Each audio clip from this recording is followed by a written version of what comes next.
Julgados e comentados. A jurisprudência sob a ótica do Ministério Público. Uma produção Ministério Público do Paraná.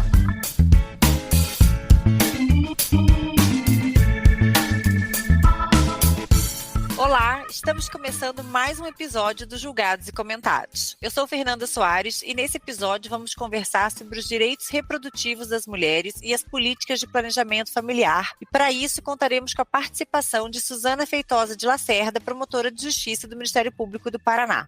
Conforme a definição do Ministério da Saúde, baseada no entendimento das Nações Unidas, direitos reprodutivos são os direitos das pessoas decidirem, de forma livre e responsável, se querem ou não ter filhos, quantos filhos desejam ter e em qual momento de suas vidas.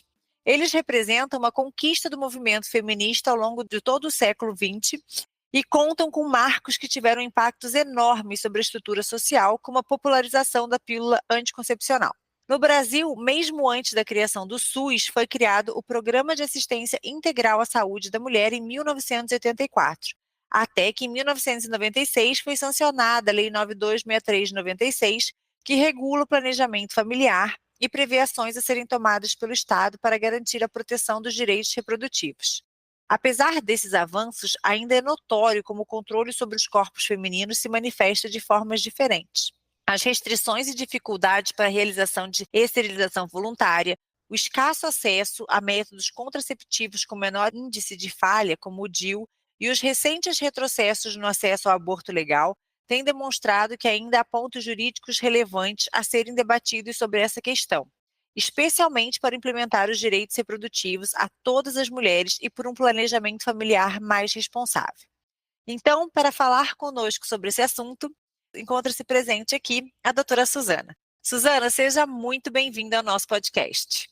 Eu agradeço o convite, doutora Fernanda, é uma oportunidade especial estar aqui nesse espaço do Ministério Público para falar desse assunto que é pouco discutido e muitas vezes as pessoas falam dele sem saber muito acerca dele e dos direitos das mulheres. Meu nome é Suzana Broglia Feitosa de Lacerda, eu sou promotora há quase 30 anos, sou promotora de Londrina, atuo na saúde pública, nos direitos humanos e na educação, aqui na comarca de Londrina. Além de ser uma estudiosa, desse tema, que há muito nos representa. Então vamos lá.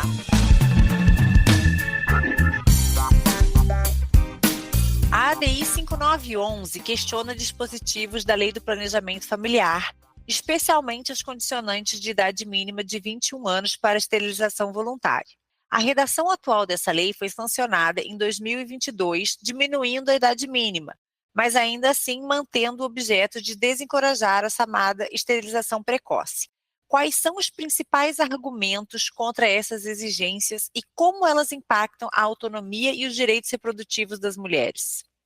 Olha, doutora Fernanda, eu penso que a primeira coisa que já nos causa estranheza quando observamos essa lei é estabelecer a necessidade de uma idade mínima na esterilização com 21 anos. A capacidade civil da mulher, ela vai possuir no nosso ordenamento jurídico a partir de 18 anos. Então, isso já causa estranheza. Outro ponto que também é objeto de muitas críticas é um número mínimo de filhos estabelecido para essa mulher. Então, para ela conseguir essa esterilização, ela tem que ter no mínimo 2 filhos? Bom, mas e se essa mulher optou na vida dela por não ter filhos? Esse não é o projeto de vida dela. Isso não é respeitado. Onde é que a gente tem que se reportar quando a gente vai pensar nesse direito das mulheres sobre o seu direito reprodutivo ou não? É algo que a gente tem que refletir acerca do ordenamento jurídico brasileiro como um todo. O que foi recebido como emenda constitucional, com aquilo que tem que ser respeitado como direito das mulheres. Nós vamos, então, pensar nos tratados internacionais que foram recepcionados pelo ordenamento brasileiro como emendas constitucionais. E aí nós não podemos esquecer da Convenção Interamericana para prevenir, punir e erradicar a violência contra a mulher, que foi expedida na cidade de Belém do Pará em 1994, ratificada pelo Congresso Nacional e promulgada pelo decreto presidencial em 1973, em 1º de agosto de 96. O que essa convenção garante à mulher? Que ela vai estar livre de toda a violência física, sexual, psicológica, incluindo aí a questão do aborto, do abuso sexual, resguardada a sua integridade física, sexual e moral, dando-lhe toda a proteção perante a lei. E aí também está incluída a questão dos direitos reprodutivos. Então, quando se pensa nessa lei de planejamento familiar, há uma crítica a partir dos direitos, inclusive garantidos nesses tratados internacionais às mulheres. Doutora Suzana, em maio de 2024, o STF suspendeu a resolução 2378 de 24 do Conselho Federal de Medicina, que proibia a técnica de assistolia fetal em gestações acima de 22 semanas decorrentes de estupro.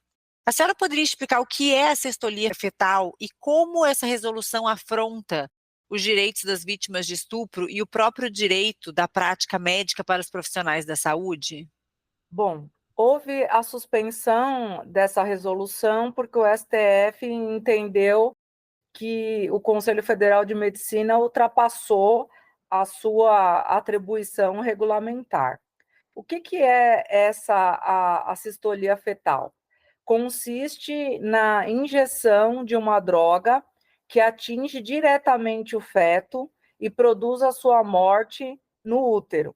Esse é um procedimento que é um procedimento mais seguro na interrupção da gravidez, obviamente, nos 3 casos que o aborto é permitido no Brasil, que é o estupro, feto anencefalo e quando há risco à vida da mãe, em especial quando a idade gestacional do feto ultrapassa 20 semanas.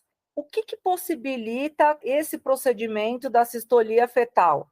Ele possibilita que, ao invés de que seja provocado um parto prematuro, esse procedimento seja adotado em que há um trauma muito menor para essa mulher. Esse direito dessa prática médica pelos profissionais de saúde, ele pode ser negado? Do meu ponto de vista, analisando que a Constituição Federal, e também me reportando novamente à Convenção Interamericana, ela diz que todos têm o direito a um tratamento que não seja desumano, e ao profissional, ele pode se esquivar de fazer um procedimento, mas não pode negar a essa paciente o seu direito à saúde. Então, analisando o artigo 1º da Convenção de Belém do Pará, que as mulheres, nos seus direitos reprodutivos, não pode ser negado o tratamento mais digno e nem ser imposta a essa mulher um tratamento desumano, quando a assistolia fetal for o tratamento menos degradante e traumatizante a essa mulher, deve ser ele o tratamento realizado. Sempre, obviamente, levando em conta as 3 hipóteses do aborto permitido no Brasil.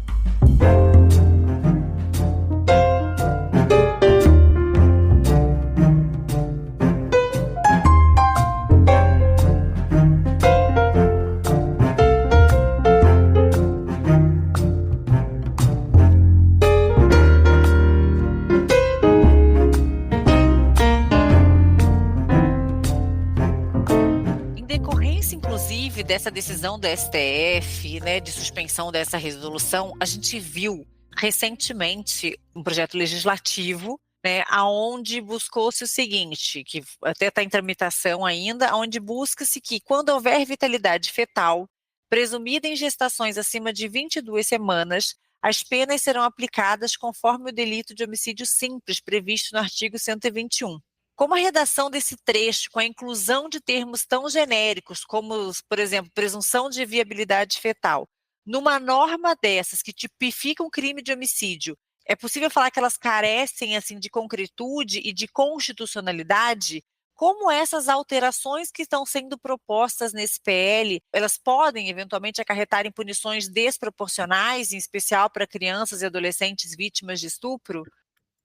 Se nós formos pesquisar, por exemplo, o Atlas da Violência de 2024, nós vamos perceber que esse PL ele vai atingir basicamente a maioria das mulheres vítimas de estupro, e nós vamos perceber que a maioria das mulheres vítimas de estupro, elas estão numa faixa etária entre 11 e 20 anos. Então, nós temos escutado muito manifestações, por exemplo, dos movimentos sociais, de que criança não é mãe, estuprador não é pai. E há aqui, sem dúvida, numa análise até sumária desse projeto, de que há uma flagrante não razoabilidade, não proporcionalidade, uma vez que vai se impor a essa menina ou mulher muito jovem, vítima de violência, a imposição de uma pena muitas vezes muito maior do que o do autor da própria violência sexual. E o que se impõe também, e que qualquer pessoa que consultar qualquer literatura acerca da questão do aborto ou acerca do desenvolvimento juvenil, as consequências psicológicas decorrentes do desenvolvimento ou de uma gravidez na adolescência. E, mais uma vez, é necessário reportar a essa Convenção Interamericana que nos dá o registro de que um PL como esse, ele é inconstitucional porque ele está retirando dessa menina, dessas mulheres, a possibilidade de fazer um aborto que era permitido legalmente e está ferindo o quê? A vedação do retrocesso na área dos direitos humanos, já que a essas mulheres, em respeito à dignidade da pessoa humana, era garantido a elas o aborto, como já foi dito, nos 3 casos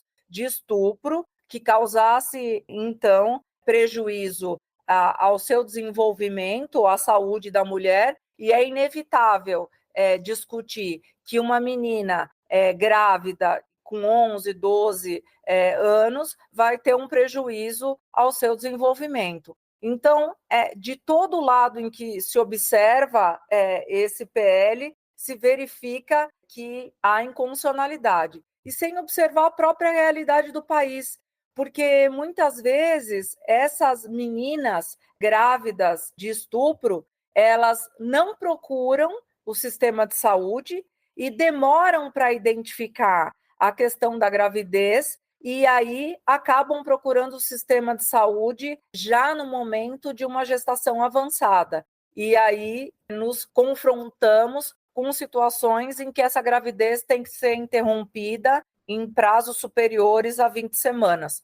Portanto, um PL como esse faz com que as mulheres deixem de exercer o seu direito universal à saúde, previsto no artigo 196 da Constituição Federal, e também já nessa convenção exaustivamente por mim citada aqui nesse podcast, faz com que haja uma desproteção dessas mulheres e um total comprometimento dessas meninas que vão ser obrigadas a manter uma gravidez indesejada e não poder exercer o seu direito que antes era garantido da possibilidade de aborto em caso de estupro.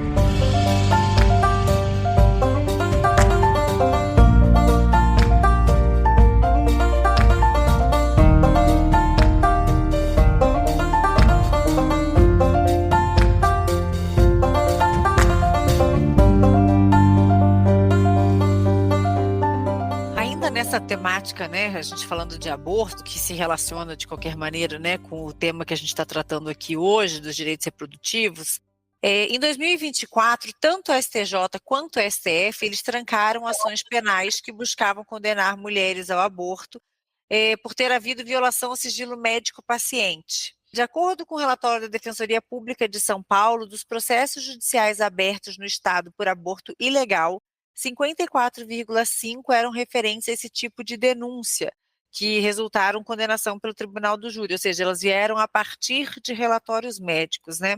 Até que ponto o Poder Judiciário tem sido capaz de garantir eventuais avanços na temática no que se refere a esses direitos reprodutivos? E como o Ministério Público pode e deve modular sua atuação nesses casos? Doutora Fernanda, eu cito mais uma vez a Convenção de Belém do Pará, que está aprovada basicamente há 20 anos. Né? Observar essa convenção e lembrar que ela foi recepcionada pelo nosso sistema jurídico como emenda constitucional. E ali estão garantidos os direitos das mulheres. Na sua introdução desse podcast, a doutora citou um fato muito interessante, e eu vou dizer, como promotora da saúde, que eu pude constatar aqui no município de Londrina, que sobravam DIUs nas UBSs aqui do município. E por que isso? Porque os médicos, em sua maioria homens, que atuavam aqui na UBS, a maioria deles sem formação na área de ginecologia, sequer tinham a preocupação de oferecer a essas mulheres os DIUs. E por que o DIU é tão importante? O DIU é importante porque evita, né, essa mulher ela tem condição de fazer um planejamento familiar mais adequado, com menos efeito colateral essas mulheres. Para as mulheres que são vítimas de violência e que os homens controlam essas mulheres sobre tomar ou não anticoncepcional, é uma garantia que elas estão protegidas. E esses dispositivos contraceptivos estavam não só sobrando nas UBSs do município, mas alcançando a data de vencimento sem ser utilizados. Então, é uma questão de mentalidade. Então, como o Ministério Público pode atuar? Essa é uma forma como o Ministério Público pode atuar extraprocessualmente e de uma maneira na área de saúde, por exemplo, e não necessariamente numa área de violência, numa área de estupro, numa área criminal.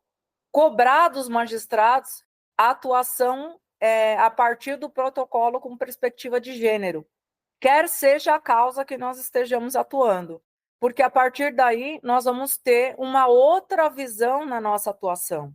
Não enxergar os equipamentos de saúde como equipamentos punitivos, porque o estupro, por exemplo, ser um crime de ação pública incondicionada, não impõe que essa mulher obrigatoriamente tenha que fazer a denúncia, porque essa mulher ela precisa procurar o sistema de saúde para ter uma profilaxia, ela precisa procurar os equipamentos de saúde para que ela saiba quando é direito dela ter um aborto legal, para que ela tenha condições de entender o que aconteceu com ela e de coletar o material, para que quando e se ela achar pertinente, ela possa então processar o autor da violência. Então, eu penso que esse é o papel do Ministério Público em orientar e esclarecer quais são os direitos dessas mulheres, quer seja numa rede de atenção de violência contra a mulher, quer seja no seu papel de promotor da saúde pública, quer seja no papel de promotor dos direitos humanos, por exemplo, e na área da educação também, porque é preciso falar dos direitos das mulheres nas escolas e as meninas e meninos conhecerem os direitos reprodutivos.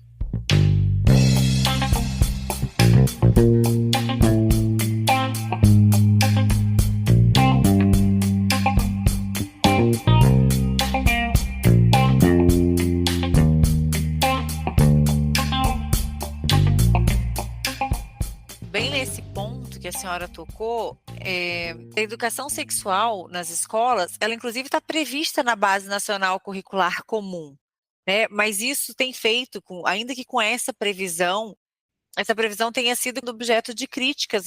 Nesse sentido, como o Ministério Público pode e deve atuar para garantir que os adolescentes, porque a senhora mencionou muito, né, das vítimas, assim, há minutos atrás, sobre as mulheres como um todo, mas e também cabe ao Ministério Público atuar para garantir que os adolescentes tenham acesso adequado a esse tipo de informação, a esse tipo de direito, inclusive, assim, como o Ministério Público pode fazer com que se fale mais sobre direitos reprodutivos às adolescentes?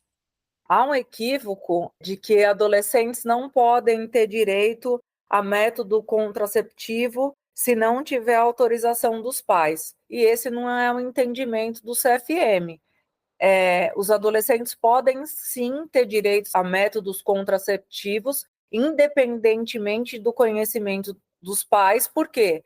Porque está escrito no ECA que eles têm direito a ter um desenvolvimento, inclusive na seara sexual, e com garantia da sua saúde. Então, nós já começamos por aí. Se nós formos analisar, voltando aos dados do mapa da violência, se nós formos analisar quem são os maiores agressores de crianças e adolescentes, infelizmente, os maiores agressores de crianças e adolescentes, e aí, se nós formos voltar às meninas, são os parentes próximos, são os pais, são os avós, são os padrastos.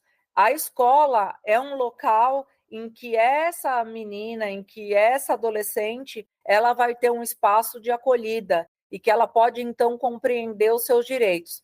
Se a gente não tiver um espaço na escola de comunicação, de acolhimento dessas crianças e desses adolescentes, saberem o que é a educação sexual, o que é certo ou errado, e aí a gente não pode confundir educação sexual com orientação sexual, que é o gostar de determinado sexo ou de outro, mas sim conhecer os seus direitos, saber como se proteger de doenças sexualmente transmissíveis, saber que não pode ocorrer a discriminação por orientação sexual. Então, esse é o papel da escola, e o posto de saúde, a UBS, a porta de entrada, tem que ser um local também de acolhida desse adolescente, e não um local de patrulhamento desse adolescente,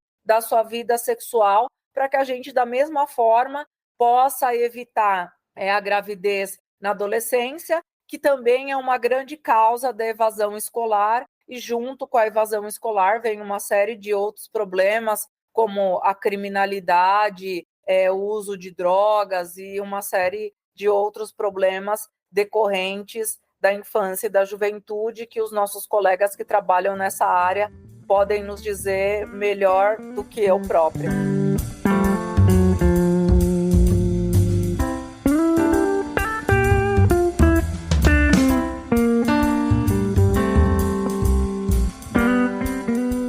Esse ponto que a senhora tocou agora foi fantástico, porque é impressionante assim como a ausência de uma determinada informação, né, ela vai ter consequências naquela criança, naquele adolescente, aliás, em diversas outras áreas, que às vezes a gente não tem essa percepção que a senhora trouxe aqui, de falar que isso vai refletir depois na evasão escolar, que vai refletir no uso de droga, né? Então, assim, como às vezes a ausência de uma informação lá na ponta, ela pode desencadear uma série de problemas, né, ou de situações ainda maiores que talvez se a gente trabalhasse essas informações lá desde o começo ali, por exemplo, né, sobre esses direitos reprodutivos, o uso de contraceptivos e etc., a gente pudesse eliminar outras situações lá na frente. Nesse aspecto que a senhora mencionou logo no começo, eu até fiquei um pouco curiosa. A senhora falou assim, que aí em Londrina, alguns hospitais estavam sobrando, entre aspas, assim, o DIU, né, por ausência de incentivo a essa colocação, enfim, porque não estava sendo utilizado ali pelo corpo médico nas pacientes. Por um acaso, aí assim, do trabalho da senhora, daquilo que a senhora atua ao longo desses anos, é possível perceber se eventualmente o vínculo do hospital com uma instituição religiosa, ele pode interferir de alguma maneira nesse tipo de conduta, por exemplo, de ter uma orientação de, em virtude desse vínculo, não se incentiva ao uso do DIU, ou eventualmente pelo fato de ter um vínculo com uma instituição religiosa, eles podem eventualmente se utilizar desse argumento para não realizar um aborto legal? A senhora, né, já se deparou com uma situação que a gente possa fazer essa afirmação ou não? Doutora Fernanda, essa questão do DIU era nas unidades básicas de saúde, em especial, né? Tá. E era, na verdade, é triste dizer isso, mas uma falta de preocupação com o corpo da mulher, né? Uma falta de preocupação e de um olhar humanístico para essa mulher que ia para o atendimento, de olhar essa mulher com as dificuldades que todas nós mulheres enfrentamos pelo simples fato de ser mulher. Essa questão do cunho religioso das instituições, a gente enfrenta no SUS. Enfrenta por quê? Porque grande parte do atendimento do SUS, ele é feito por instituições filantrópicas, e muitas delas com um perfil religioso. E aí nós vamos esbarrar exatamente no quê? Às vezes na via do parto, muitas vezes na ocorrência ou não da realização do aborto legal, às vezes cirurgias transexualizadoras. E aí, como é que a gente enfrenta, por exemplo, a questão da objeção de consciência, que é um direito que o médico tem, que é garantido, inclusive, constitucionalmente, mas que não pode se sobrepor ao princípio da dignidade da pessoa humana, como nós colocamos aqui, e ao próprio princípio do SUS de acesso universal à saúde. Então, como é que a gente sopesa esses princípios, né? Então, por exemplo, em Londrina, o aborto legal é feito num hospital público, 100% SUS, e não é possível que, se só houver, por exemplo, um médico atendendo o plantão e chegar uma mulher para o aborto legal, ele não pode alegar escusa de consciência. Ele só pode alegar objeção de consciência se tiver outro médico que faça o procedimento. Então, qual é a regra? O procedimento não pode ser negado em prejuízo da mulher. Isso é muito importante porque muitas vezes a gente enfrenta essas questões. Isso já foi objeto de recomendação por parte da minha promotoria aqui em Londrina, por uma organização da rede, não foi por uma vontade do Ministério Público. Os abortos legais foram concentrados num único estabelecimento. E aí o entendimento é esse. Eu não posso receber uma negativa de aborto legal por um entendimento do médico. A equipe tem que se organizar para que sempre tenha alguém que efetue o procedimento.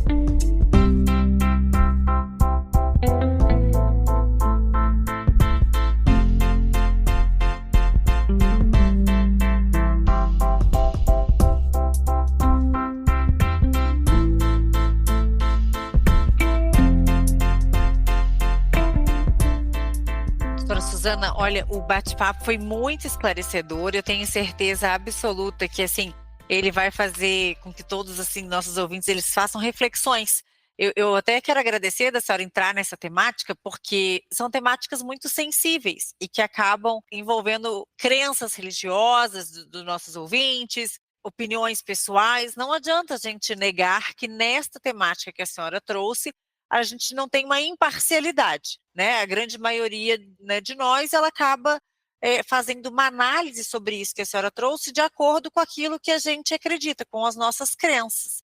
Então, eu queria muito agradecer a senhora por ter se disposto a vir falar sobre uma temática que é muito sensível, mas também que carece de muita reflexão. Então, eu quero agradecer porque, a partir do que a senhora trouxe, sem dúvida alguma, nós vamos começar a poder refletir mais sobre tudo que a senhora trouxe. Então, assim, meus sinceros agradecimentos por não ter se escusado de falar sobre o tema, tá? Eu sei que não é fácil, mas eu fiquei feliz quando a senhora atendeu o convite aqui dos Julgados e Comentados, porque eu sabia que era uma pessoa que não teria nenhum tipo de constrangimento de fazer a análise, né, do que a gente tem à luz da Constituição. Espero poder contar com a senhora aqui mais vezes. Fica o agradecimento, então, dos Julgados e Comentados à senhora. Doutora Fernanda, eu que agradeço. É um tema muito sensível. Nessa oportunidade, eu acabei de sair de uma audiência pública na área de direitos humanos e, de fato, na verdade, não se trata, né, de ser partidária de determinada situação, por exemplo, ser partidária do aborto ou não. Nós, como operadores do direito, e no caso, como promotores de justiça, e sendo promotores de justiça como defensores dos direitos humanos e, portanto, dos direitos das mulheres, o que nos cabe é garantir a essas mulheres aquilo que está garantido no sistema jurídico a nós mulheres, a todas as mulheres, sejam pobres, ricas, pretas, brancas, indígenas, quilombolas, ou seja, então não se pode, à luz de crenças religiosas, uma vez que o Estado é laico, ou de uma convicção íntima enquanto pessoa, enquanto Suzana, enquanto Fernanda, nos negarmos, então, a reconhecer alguma mulher que vier nos procurar aquilo que é garantido no ordenamento jurídico. E não podemos nos furtar, então, a expor esse posicionamento. Eu agradeço a oportunidade e espero a próxima. Muito obrigada mais uma vez. Bom, e você ouvinte, não esqueça de curtir ou de se inscrever em nossas redes sociais e assinar nosso podcast no aplicativo de sua preferência. Lembrando que você também pode participar da elaboração dos julgados e comentados. Para sugerir um tema ou encaminhar suas dúvidas e comentários, envie para a gente no e-mail julgadosecomentados@mppr.mp.br ou pelas nossas redes sociais. Muito obrigada e até a próxima.